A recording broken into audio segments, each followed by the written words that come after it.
Hey everyone, Tara Malarkey. Welcome back to the podcast or YouTube, wherever you're listening to this. Today, I'm super excited because I want to just have a quick chat with you around self-criticism and how that leads to a very low self-worth, and it actually affects you in all areas of life, relationships, and business. And the reason that it's on the top of my mind today is because I had a friend reach out to me. She's not a super close friend, but she reached out to me this week because she's having some challenges in her relationship. And she said to me in a text message, I asked her just like, how's it going? Checking in on her. And she said to me, what is wrong with me? I keep creating all these problems because of my own insecurities. And this is, an issue that is happening in my relationship. And I know this rhetoric in the mind because I have been there, and it took quite a bit of healing for me to actually realize that the thing that I needed to understand was that if I keep criticizing myself, I'm actually never going to heal.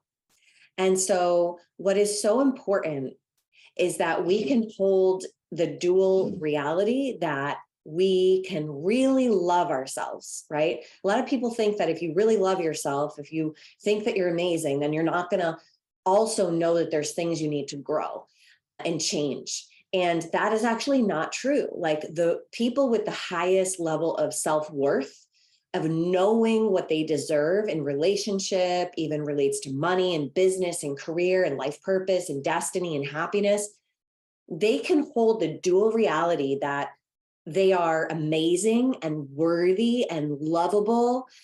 And there's areas of their life that they need to grow, that they need to get better at in relationship, maybe in expressing themselves and being vulnerable, in communicating, in not procrastinating, in, doing what they say they're going to do and taking care of their health, like all the different areas, like they can hold those two realities.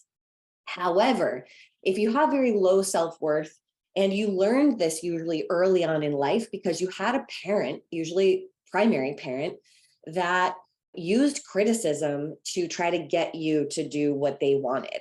I had this happen to me. So, when that happens, you're so impressionable as a child that you just learn that you need to then criticize yourself in order to get your needs met. And so this even breaks my heart because as you think about that as a child, you're so impressionable, and your parent, to discipline you or to get you to behave, they just tell you, there's something wrong with you and that you need to change this and you need help and, all these things. And then what happens is you start to internalize this. And even if you don't like hearing it when you're a child, you internalize it. You rely on your parents so much for security and love.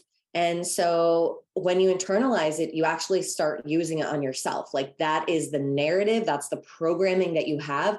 That's the only thing that you know how to do in order to deal with maybe shame or areas where you feel very vulnerable. So I hope this is making sense. But the number one thing that I really want you to understand from today is that if you have this tendency to blame yourself, to criticize yourself, even as it relates to business, but let's just talk about relationships for a second. Number one, you're going to attract people who are going to make you feel worse about yourself. That's just natural. This is like if you're an empath and you have some wounds that are still open and you haven't developed a lot of self-worth, then you're going to attract broken people who are likely on the narcissist spectrum, and they're going to scapegoat your vulnerabilities. And they're going to criticize you to make it so that they are not the problem. And so that's kind of part of the issue, is that if you continue to say it to yourself, like that you're so bad and you need to fix yourself, right? Then you're going to attract a lot of people who treat you that way, and it's going to reinforce it for you. And this is only going to keep you stuck in even accepting less than you deserve in all areas of life, like the job that you have, and you won't fully follow your life purpose and go and live in your full destiny.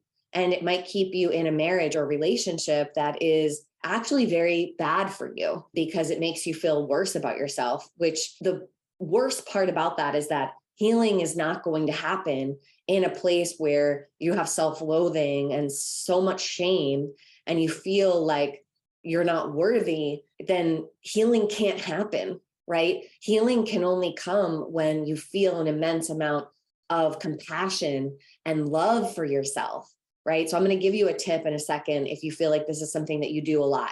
And I used to do it too. So there's no shame. This isn't to add shame. It's just to bring awareness. Like, what do you do when you feel like you're the problem, right? Do you like criticize yourself and say mean things about yourself? And if you have someone in your life who also highlights your negative pieces, do you say, yeah, they're so right. I'm so bad. It's like all me and I'm so insecure and I'm creating the problem. And, it's really me. I'm the problem. I'm the problem. In a relationship, that should never be the case, right? Like it needs to be two people that take full responsibility and two people that are going to get help. Otherwise, you are in an abusive relationship.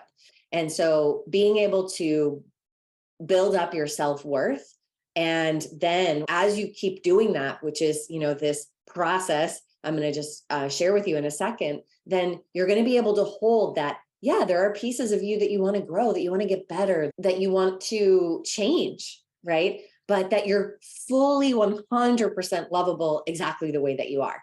That your insecurities are really, for example, if it is insecurities, right, that are causing some divide in your relationship, like my friend, it's perhaps your intuition trying to tell you something, right? Or it's perhaps the little girl in you that really does need extra security and extra reassurance from your partner. And there's nothing wrong with that. That actually is okay, because your partner should want to give you your unique needs based on your history, which is going to be different than anyone else. And so if they're pointing out to you that you're the problem and that you need to fix yourself, then that's actually just going to exacerbate your own insecurities. So you're in a vicious cycle that you need to get out of. And so here's what I want you to do when you find yourself talking like that, and even hearing someone else in your life criticize you and you agree with them and you just take it on as your own. Okay. I want you to just imagine that you are talking to a 5-year-old little girl who maybe it's you, or maybe it's your daughter, or maybe it's just imagining another 5-year-old. And you imagine that she's feeling scared, because that's what insecurity is, right? It's scare, it's fear. It's fear that something is going to go away that you need, right? Something that you rely on. And so that fear is there. And so the insecurity is that, you're scared that something might happen and you don't want it to happen. And so if you had this little girl in front of you, what would you say to her? How would you treat her? And I can imagine, right, that you would probably say, hey, come here, let me give you a hug. It's okay. I understand that fear, baby. I understand that fear, and it's totally normal. It's totally normal to feel that way. Oh, honey, it's okay. Yeah, you can feel that way. It's okay to feel that way. Tell me more about that feeling. I want to hear it. I want to hear it all. And you might hug her and just let her get it out. Maybe she's going to cry. Maybe she's going to share more about how scared she is or how much fear she has. And you would just listen to her and you would let it be there and you would normalize it. And finally, you would validate it. You would validate it. So to the extent that you turn criticism on yourself, what you're really doing is invalidating yourself. You're invalidating your feelings. You're invalidating your intuition. You're invalidating the way your body and your mind and your psyche is speaking to you at this moment. You're going logical and analyzing whether it's right or it's wrong, or it should be happening or it shouldn't, or this person's telling you that it's not normal. So you're invalidating yourself. And to the extent you invalidate yourself, right, you're not loving yourself. So you want to validate that little girl. You want to start validating yourself and then see what happens. And yeah, I love you guys. I hope this serves you today. If it does, please send me a message on Instagram at 7figurefemme. Leave a review on the podcast. I would love that. Thank you so much. Or a comment below here on YouTube.